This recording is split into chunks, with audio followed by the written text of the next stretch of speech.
Welcome to the only daily podcast focusing on compliance news of the day. Each morning, start your day with a cup of coffee and Tom Fox, the voice of compliance, to hear about 4 of the top compliance, corruption, or leadership stories you will need to start your day. The Daily Compliance News is a production of the Compliance Podcast Network. April 9, 2021, the Risk Management Failure Edition.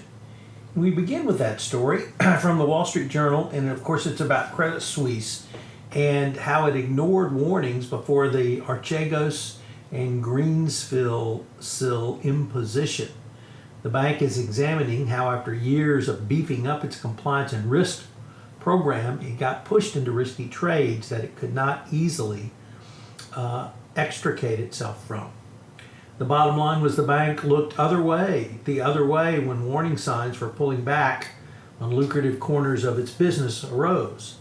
It was caught off guard in February and the Greensville capital unraveling. Then it had lent more money on big concentrated positions to Archegos Capital. Archegos was flagged as a client of special interest, and this ended up being putting Credit Suisse, quote, on the wrong side of a fire sale, end the quote.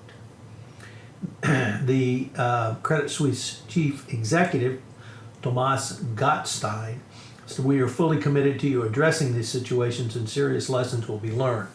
Based upon the past history of Credit Suisse, one has to believe that is aspirational at best, although the bank is now in full crisis board and the supervisory board launched investigations into executives involved in decision making. Numerous executives have resigned to pursue other opportunities, including the now former head of risk management. Next up, Jay Norberg, the chief of the SEC Whistleblower Office, will leave the agency this month after 9 years with the unit. As reported by Mingy Sung in the Wall Street Journal Risk and Compliance Journal, Norberg, who helped lead the unit from its infancy, is going to leave, and the acting chief deputy chief will take over as the acting chief.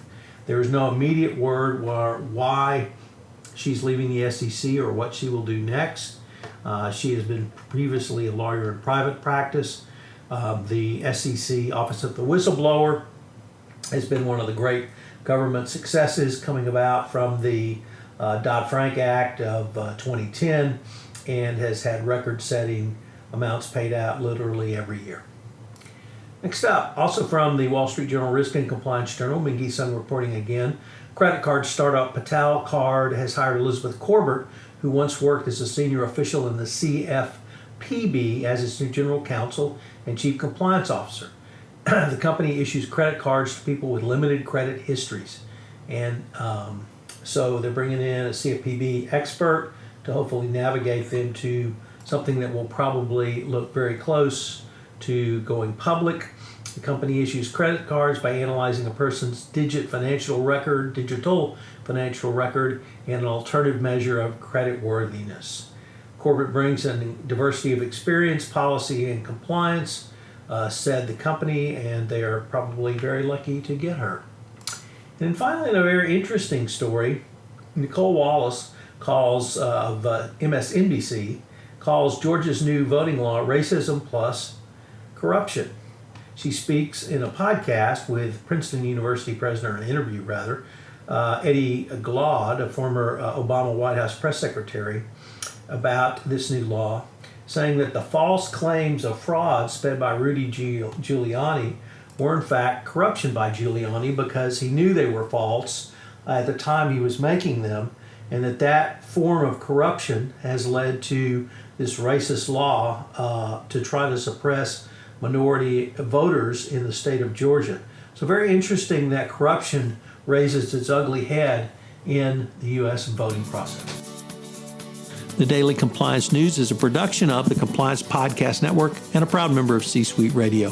Thanks so much for listening. I hope you'll join me again tomorrow.